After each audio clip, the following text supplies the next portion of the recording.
Yo Brawlers, this is your man, Glass Chin, and you're watching Glass Chin's Boxing.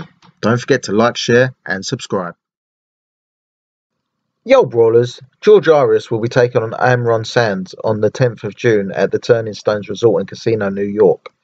I've been waiting to hear some news from Arias since his career best win over Cassius Chaney back in December.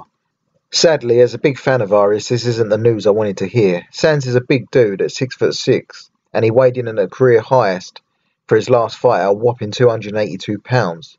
Arias normally weighs in about the 230 mark. Unfortunately, Sands, who boasts a record of 11-2, was knocked out back-to-back in his last two fights against Christian Hun and Alexis Garcia. Both times he was knocked out in under 3 rounds. I would love to build this fight as a David versus Goliath kind of fight, but I very much doubt that Sands is a live opponent in this one. I don't know what it is about Arias, but he just seems like he can't get his career going. He's been a pro for 8 years now and is ranked 31st in the world on BoxRec. He has a perfect career record of 17 wins and 0 losses. Yet he never seems to be able to appear in any of the 4 governing bodies' rankings.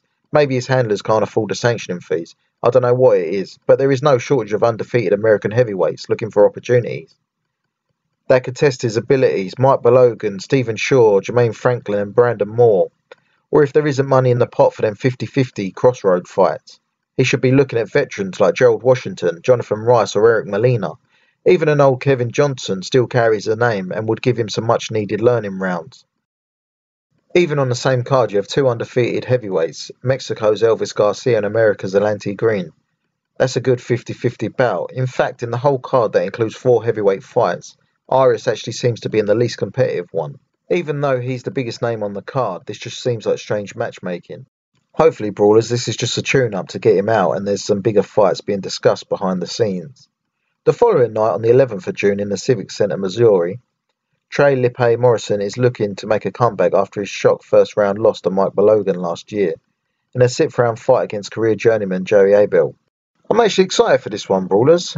Abel, when he's on his game, has the ability to cause an upset, and Morrison may be a little shy of confidence going into this bout. We see how a shock knockout loss affected the career of David Price, or maybe Trey will have something to prove, with his brother Mackenzie coming back from 4 rounds down to beat the undefeated Hazim Rahman Jr. by 5th round TKO. Maybe Trey will come out swinging and seeking blood. Arias versus Trey Morrison is a good fight that can be made down the line if they both keep winning. I sound like I'm having a bit of a moan today, Brawlers, but I just hate seeing Arias wasting his talent. I've been following his career for quite some time now, and I thought that the Cassius Chaney win was the breakthrough that he needed. So it's a little disappointing seeing him take a step back. But it's better at least to keep busy while waiting for bigger and better things. Imagine Arias meeting Oscar Rivas for the Bridgerweight title. That's a fight that could be a classic.